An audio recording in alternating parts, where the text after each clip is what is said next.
batang kumakain ng siya lang. Wow! That's right. Practice na. Hindi ko nilagay lahat ng eggs para hindi masayang. Eggs na may spinach po yan. Wala siyang rice kasi nag-rice na siya kanina eh. Yum, yum, yum, yum, yum. Yung ginamit ko po na oil ay coconut oil na. Hindi na. Gusto ko ng yung olive oil sana. Kaya mahal naman ng olive oil. Good job, princess. Good job. Hindi siya mamumove. Ayan oh. Ito yung regalo niya during her baptism from Tita Cindy. Thank you, Tita Cindy. So, meron siyang flat na malaki na plate. And then, meron din siyang yung parang bowl na plate. Good job! Wow! Very good! Magtiis lang. Ha? Hey, Hazy! Magtiis lang tayo sa kalat later on. Bye-bye, Dada!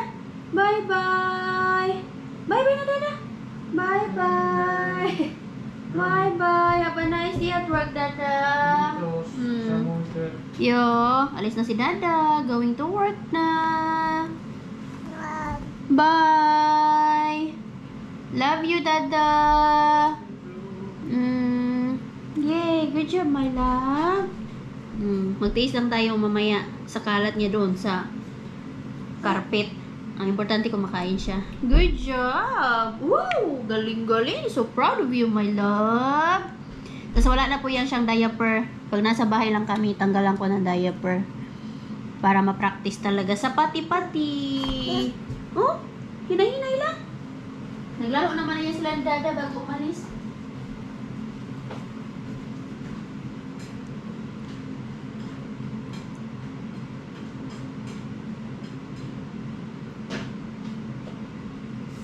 Good job! Good job, my love. Nami? You want more? More pa? More? More? Oh, more daw. More. More. More pa na? Yeah, very good. Nag-clap-clap ikaw? Clap-clap sa imo self? Good job, my love.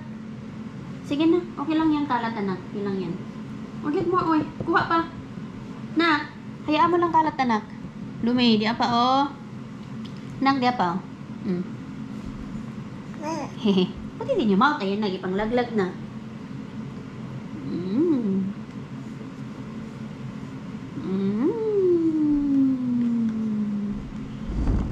Very good man, Ana, na prinsesa ni Mama, ay. Very good man. Ita, dapa, oh. Kaya kahit galawin niya to, hindi ito matatanggal. Ayan oh, hindi na move. Yan yung kailangan ng mga bata na tinatapon ang pagkain. Tinatapon ang plato.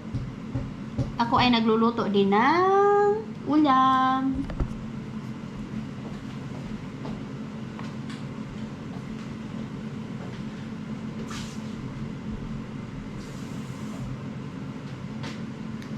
Good job, princess. Water. Water. Very good banana dalaga ni Mama ay. Uy, sa panan, pasok naman sa ilong na. Ahem. Dad, jump like a froggy. Jump, jump, jump. Jump like a froggy. Jump. So, anak, no? Na naman ay spinach si mong ilong. Swim like a fishy. Swim, swim, swim. Jump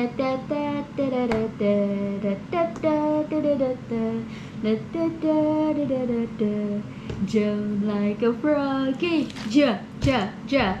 Shake, shake, shake. Manay mong gibuhat na ko eh. Shake, shake, shake. Shake, shake, shake. Shake, shake, shake. Mama's turn. Shake, shake, shake, shake. So, Lomi's turn. Yay! May nakakumbating bata na naman. Kasi kami ay lalayas. Walking kami. Dito ka nang patulogin sa labas ang lumibo. Kasi alam niyo na, pag mga ganitong panahon, masarap matulog sa labas. Kahit na maraming ingay. mas nakakatulog sa labas. Pag nasa loob ng bahay, kunting ingay lang, nagigising. Kamusta naman yan, anak? Ipaliwanag mo nga. Paliwanag mo nga kay mama. Nga ano, anak manak. Ha? Ay, tignan ko pala muna dito yung sauna schedule ba. Kasi gusto kong mag-sauna. Kaya lang, yung schedule kasi namin every Thursday from 8 to 9. Eh, yun yung tulog time ni Lumi. So, hindi ako nakakapag-sauna. Sayang yung binabayad namin. Tapos, hindi man kami nakakapag-sauna. At gusto ko na i-sauna ang Lumi. Isama ko siya. Kasi pag mga ganitong panahon na malamig, masarap mag-sauna. So, tingnan ko dito. Meron man dito. Ayan. Yun yung sa amin, oh. Thursday. Pitkanen from, ayan, 8 to 9. So, merong free ng 4 to 7? 2 hours? Siguro ilipat namin dyan. Thursday. O di kaya Friday, oh. Thursday. Ay! Hindi, Thursday ng 4 to 9 na lang. Ay, 4 to 7. So, yan.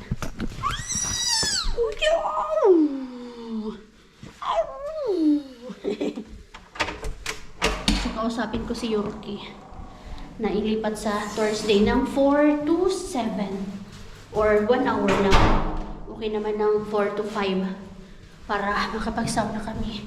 Kahit na wala si Mister, pwede kong dalhin si Lumi. At least, ay, nap time din pala ni Lumi yun. Ano ba naman yan? Nakakaloka. Ano ba ang magandang schedule, anak?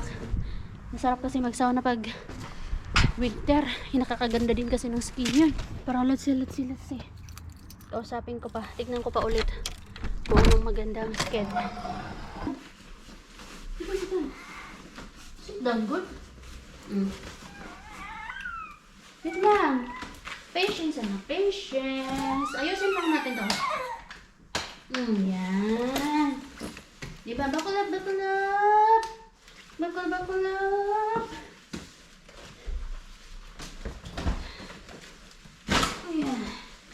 Yan.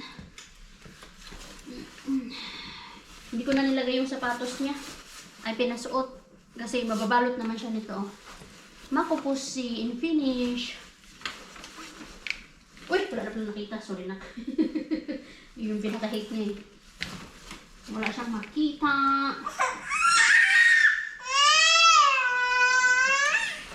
Dawa na, nalusot na ka.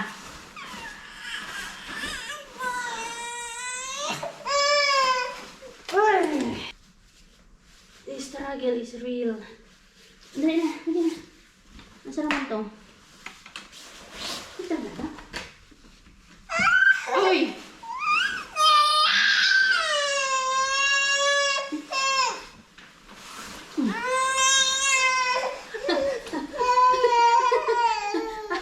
Ayaw, yun naman pala guys, stay stronger. Sa wakas, napilit din ang Lumi. So eto, lakad-lakad na kami. At hindi naging successful yung ating papati training today. Kahit na every 15 minutes, wala na akong ginawa kundi bantayan si Lumi kasi hindi ko nilagyan ng napinga.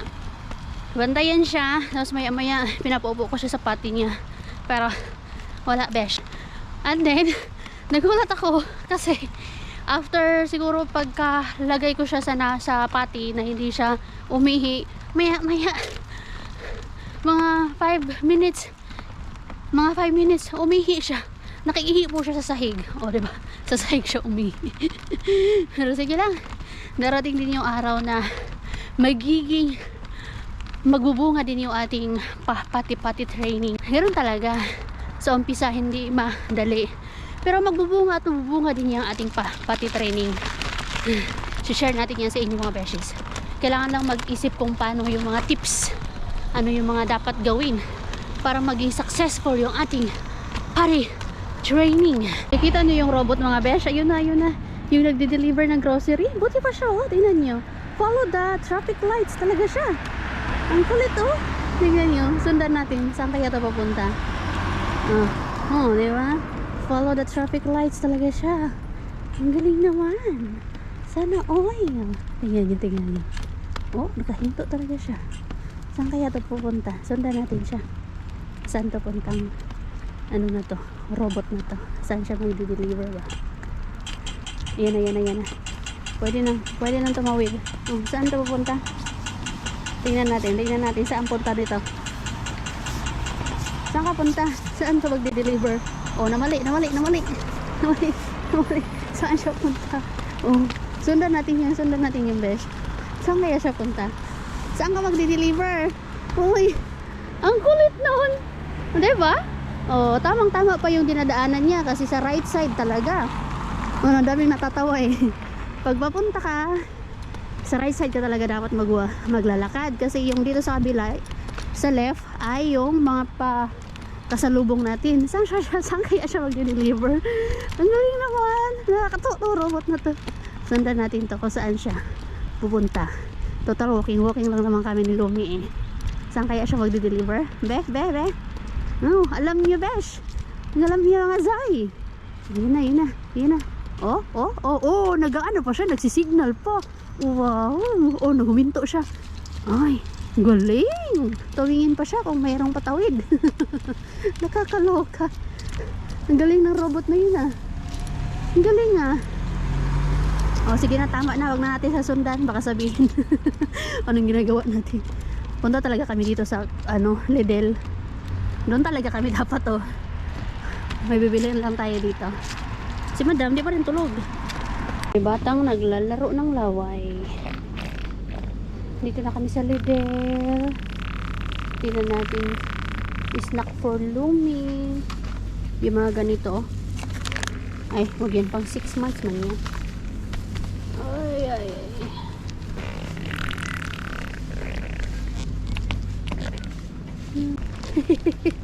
Ano ba yan anak? Boy, basa ka na anak. Tingnan tayo dito ng snack for Lumi po and milk. Kahit anong gawin ko pagpainom kay Lumi ng formula milk, ayaw niya talaga. Kahit yung milk namin na light lang, ayaw niya. Kailangan pa naman. Kasi paano na lang pag nilagay na natin to sa daycare o sa paibakuti. Naku, walang dede doon. Kailangan masanay siya. Pero na... Ay, that's it! Hold this one. Basa ka na. Basa na ikaw anak. Bahan raswa. Ito yung mga favorite na Lumi. Broiler yan. It's Lumi. Puro. Wala na. Try tayo nito. Ito puro. Parang ay wag na, gawa na lang tayo ay. Pero na yun, nakaura puro. Tayo natin to. Magkano ba to? Mahal naman pala besh. Wag na lang. Ano kaya tong tuti na to? Viero itos Valmisti. Ito yung mga milk dito oh. May nan, kulay blue, at saka kulay violet, kulay purple, and then yung kulay blue. Ano kaya to? Milk din kaya to? Palmer earlier to. May batang hindi natulog. Diba? Nakailang ikot na ako. Hindi po siya natulog. So not today. Maybe tomorrow.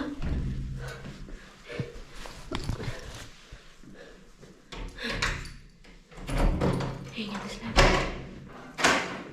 Baka bukas. Pero okay na lang na. Dito ko siya patulugan. Sa taas. Kasi para hinga besh, hinga. Hinga zay.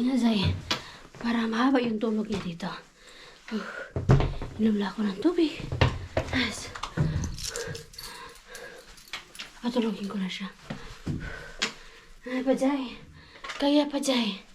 Kaya pa. Ngayon pa. Nga nung na-enter na ko. Nga nung na-enter si mama. Ayan, mga besh. Tayo ay magmumultitasking kasi si Lumi tulog. So, manonood tayo ng vlog. The same time, meron akong tea doon. Mag-i-snack ako. At Meron din akong naka-on na dishwasher. At kailangan ko din bantayan si Lumisa. Monitor. Ito. Ito. Kailangan din natin bantayan. So, yung mata ko, pag ganun, ganun. At the same time, multitasking to mga besh. Ganito talaga. Magtutupi ako. Kasi ayoko na magkaroon ng tupiin. So, pagkatapos maglaba, tupi agad. So, yeah. Kaya natin to. Multitasking tayo.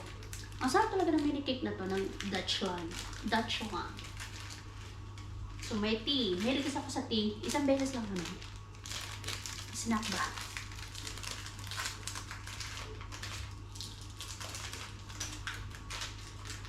Yan. Multitasking. Laban inahan. Laban.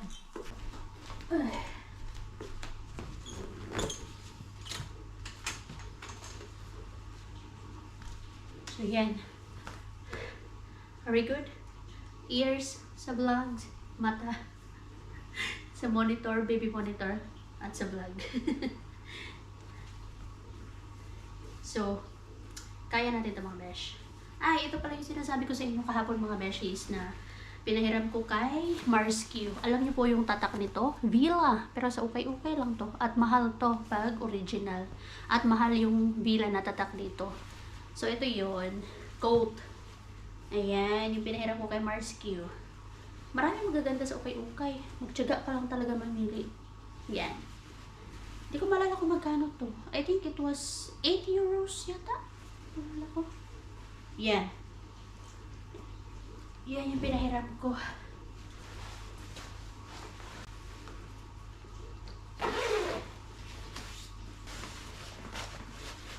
Ganito ako tupi ng winter suit.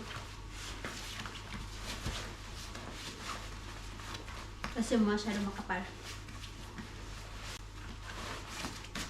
Yeah.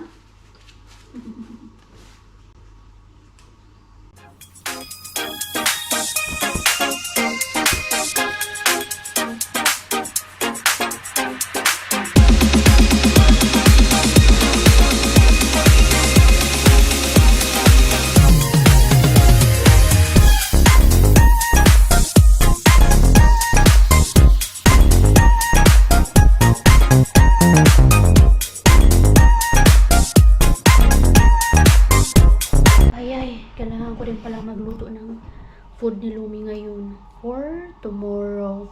Kasi yung niluto ko na food kahapon, hanggang ngayon na lang yun. So, yun yung magiging dinner niya. Kailangan ko naman mag-isip ko ano na maluto ito kay Lumi. Kaya mo yan, Sal. Kaya mo yan. Mga mommies, lover lang. One eternity later. Time check mga besh. 9:30 na. Kakatulog lang ni Lumi. So, pwede na natin ipagpatuloy yung mga gawain natin. Ito yung perks ng nanay ka. Makakapagtrabaho ka lang o makakapaggawa ka lang ng mga bagay kapag tulog na yung anak mo. Unlike sa mga nagtatrabaho ba. Kasi after ng work mo, pwede ka na magpahinga. Ito mga ganito. Nako. Lalo na pag matagal matulog yung anak mo. So, konti na lang talaga yung pahinga mo. Nakakapagpahinga ka man sa gabi o kaya sa araw, pero matagal na siguro yung 30 minutes nakakapagpahinga ka man, pero meron ka pa rin ginagawa tulad kanina, diba? Pahinga ba yung matatawag na nakapanood ka nga ng vlogs, nakapag-tea ka nga pero nagtutupi ka naman. Multitasking talaga lagi lahat. Ganun talaga ang buhay. Appear tayo dyan mga nanay, diba? Kaya natin to nganong na-impair. So, hindi ko alam kung i-empty ko yung dishwasher ngayon or bukas na lang siguro. Empty ko na lang para hindi na mag-empty si Mr. na ito bukas kasi kay Mr. man ito trabaho. Pero ayoko na siyang antayin. Mamaya pa yung darating. Alas 11 pa. Wala. Lagi na lang kinabukasan na sila Lumi nagkikita. Konti na lang din yung oras nila para makapag banding. Matagal na yung 10 minutes. Siyempre, sinusulit din ni Mr. yung tulog. Kaya anong oras naman siya lagi nakaka-uwi. Tulog is life. Empty ko na lang to. At meron pa akong kalat doon sa lamesa kasi may ginagawa ako kanina. Inaayos ko yung wall. At ako'y naiimbir na nasa wall na napakalaki. Tapos walang mga masyadong display or paintings. Inayos ko siya. At sana someday makabili-bili tayo ng mga malalaking paintings. Kasi para mas lumiit daw yung wall mo, dapat mga malalaki na display or paintings daw yung ilagay mo. So ito na naman tayo. Hugas-hugas na naman tayo para bukas maganda ang gising natin na malinis ang kusina at malinis ang sala. Ito po mga beshies, kung napapansin nyo to, ito ay mga sinisegregate ko. Karton, mga plastic, kaya laging meron dyan. At the same time, meron din ditong mga babasagin ba, and yung may mga babasagin sa mga dilata kasi hindi ko po yan tinatapon. Bioyate is bioyate kasi nagsisegregate ako para makatulong tayo dito sa Mother Nature ng Finland. Hindi naman siya pakko or yung tinatawag na tawag doon yung membrane required or hindi man siya basta ganun. Pero gusto ko talaga mag-segregate. Si Mr. ang pinapatapon ko niyan bago siya pumasok sa work.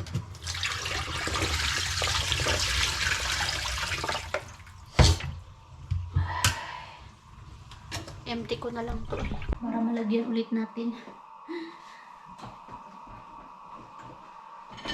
Nanay.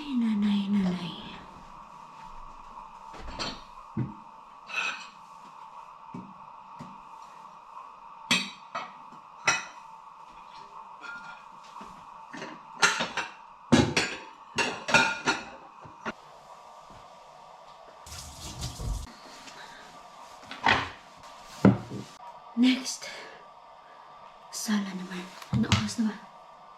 Ay, ang bilis naman ang oras. Ay, 9:50 na agad-agad. Ay, so dito naman tayo. Buti na lang, inunti-unti ko kanina. Kaya, konti na lang din yung aking lilinisan. Tinanggal ko yung carpet dito. Kasi, naihian ni Lumi. So, ngayong araw na to, tatlong beses nakaihi si Lumi sa sahig. And then, yung last is yun nga, naihian niya doon sa carpet. Kailangan namin labhan yun. Sabi ang pagpahungaw ni Lumi ng kanyang fuday ngayong araw na to, which is yun naman talaga yung goal ko. Kaya lang, pati talaga yung goal ko. Kaya lang, ayaw man niya. Sige lang, masasanay din siya. At least, basta pag nandito lang kami sa bahay, gusto ko na nappy free siya para masanay siya. And kailangan lang talagang tiyagain na ipaihiin sa pati. Ano na, sana tayo. Ako'y hilong-hilo. Anyway, speaking of Lumi pala, ang dami nagtatanong nito sa akin. Kasi normal talaga dito, kapag mayroon kang anak, ay automatic na yan. Kapag lumaki, pwede mo na siyang ilagay sa daycare or sa tinatawag na pairakote para makapagtrabaho ka. Yung plano talaga namin ni Mr. Hindi niya ako parang hinahari na magtrabaho agad-agad. Gusto niya na sulitin ko yung pag-aalaga kay Lumi. Kaya lang mga beshies, nandito na ako sa point na nahihirapan ako mag-decide. Gusto kong magtrabaho at the same time gusto kong alagaan si Lumi. Pero kailangan kong mamili kasi hindi siya pwede na magtatrabaho ako habang inaalagaan ko si Lumi dito sa bahay. For example, alagaan ko si Lumi sa bahay, pwede akong mag-income like sa YouTube, pero malabo, wala tayong income sa YouTube. Wala din tayong income sa Facebook kasi yung Facebook dito, hindi po, yung country dito sa Finland, parang wala siya sa monetization. Gusto kong maging working mom sana, like work from home, pero hindi ko alam kung paano ako kikita na inaalagaan si Lumi. So, wala talaga akong choice, kundi kailangan ko magtrabaho. So, yung plano before ay mababago na. Kagabi kinausap ko si Mr. Kasi sobrang hirap na ako. Nakikita ko siya na siya lang mag-isang kumakayod ba. Kagabi, yun nga, kinausap ko si Mr. na yung plano namin na very very soon, kailangan na namin ilagay si Lumi sa paipakote para makapag-work na ako. As in, no choice kami. Ngayon pa lang, nalulungkot na ako kasi gusto ko talaga alagaan muna si Lumi hanggang mag 2 years old. Gusto ko muna talaga sulitin na alagaan si Lumi kasi di ba minsan lang sila maging bata. Isipin ko na, yung nagtatrabaho ko tapos iba yung nag-aalaga sa anak mo, hindi yung kapamilya mo. Nakakalungkot, pero yun talaga yung realidad dito sa abroad, mga besh. Meron lang kaming AFAM, pero kailangan pa din namin kumayod. Bihira lang yung merong AFAM na buhay prinsesa ka. Dito, may AFAM ka man o wala, kailangan mo talagang kumayod. Kagabi, nung sinabi ko yung plano ko, sabi niya sa akin na kailangan natin pagplanuhan ulit kasi parang hindi siya agree doon sa sinabi ko. Kasi gusto niya, alagaan ko si Lumi. Never ako nakarinig kay Mister na pinupush na ako, "Uy, magtrabaho ka na. Uy, palamunin ka na. Uy, wala kang ambag dito." Wala, never ako nakarinig kay Mister. Even dito sa loob ng bahay, 'di ba? Syempre nanay ka, tapos mahirap mag-alaga ng bata. At the same time, mahirap na ding i-maintain yung cleanliness dito sa loob ng bahay. Pero never akong nakarinig kay Mister na nagreklamo siya na sobrang dumi ng bahay or hindi ko na siya naaalagaan, hindi ko na siya pagluluto ng pagkain para dalhin niya sa work. Never akong nakarinig sa kanya na nahihirapan siya sa work kasi siya lang yung mag-isa na provide nga. As in, sobrang understanding ni Mister. Kaya napakaswerte ko sa kanya kasi sobrang understanding niya. Kung inalagaan niya si Lumi, yun, na-appreciate niya yung hirap ko bilang isang nanay. Kaya sinabi niya na sobrang na-appreciate niya daw ako everyday. And never ako nakarinig ng anything kay Mister. Even before, nung natatrabaho ako sa Google, kasi malaki naman yung sahod ko noong mga panahon na yon. Pero at the same time, malaki ko yung sahod ko. Napunta nga lang din naman doon sa kapatid ko. Kasi na-disgrasya po yung kapatid ko na vehicular accident po siya. Nagkaroon po siya ng maraming beses na surgery. Nagkaroon po siya ng mga titanium na sobrang mahal po. So, lahat ng mga nasahod ko, napunta doon. Pero never niya akong question doon. Kaya, meant to be talaga kami. Kaya sobrang saludo ako kay Mr. Siyempre may mga bagay naman na hindi kami nagpagkakaunawaan pero laging naaayos kasi lagi kaming give and take ba. So yun, kailangan pa daw namin ulit pagplanuhan. Marami pa kaming pag-uusap na gagawin and magkakaroon na ng final very very soon. Kasi pumayag man si Mr. o hindi, no choice siya. Ako pa rin yung humahawak hanggang ngayon po ng kanyang isang bank card niya. Nasa akin pa rin po, pinapagamit niya. Pero hindi ko yun tinitik advantage na kung ano-ano yung pinagbibili ko. Bumibili lang ako ng mga needs namin. Yung wants, ay naku, wala na yung mga wants na yan. Anyway, anyhow mga beshes, endin natin yung ating vlog kasi mahaba na to. Thank you very much for watching. Salamat sa mga sumusuporta sa aming simpleng channel. And sa mga bago pa lang, welcome. And please don't forget to subscribe, like, and share, and click the notification bell para updated kayo every time na meron tayong bagong upload. So, yun lang mga beshies. Thank you very much. See you in our next vlog. Be good. Bye-bye.